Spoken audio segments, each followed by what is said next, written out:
रत्नागिरी जिल्ह्यातून सर्वात मोठी बातमी समोर येते. 19 फेब्रुवारी रोजी शिवजयंती सण तसेच जिल्ह्यात कोणत्याही प्रसंगी क्षुल्लक कारणावरून झालेल्या घटनांचे पडसाद उमटून कायदा व सुव्यवस्थेचा प्रश्न निर्माण होण्याची शक्यता नाकारता येत नसल्यामुळे कायदा व सुव्यवस्था अबाधित राहावी याकरता रत्नागिरी जिल्ह्यात महाराष्ट्र पोलीस अधिनियम 1951 चे कलम 37(1)(3) चा कायदा 22 नुसार 10 फेब्रुवारी 2024 मध्यरात्री 12 ते 24 फेब्रुवारी मध्यरात्री 12 वाजेपर्यंत संपूर्ण रत्नागिरी जिल्ह्यात प्रतिबंधात्मक मनाई आदेश जारी करण्यात आले.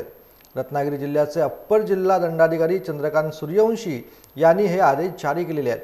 प्रतिबंधात्मक आदेशाच्या कालावधीमध्ये कोणताही मोर्चा, मिरवणुका तसेच सभा, निवडणूक सभांचे आयोजन करायचे असल्यास संबंधित उपविभागीय दंडाधिकारी यांची लेखी परवानगी असणे आवश्यक आहे व अशी परवानगी घेतल्यानंतरच उपरोक्त प्रतिबंधात्मक आदेश लागू होणार नाही असं देखील या आदेशामध्ये नमूद करण्यात आलेलं आहे.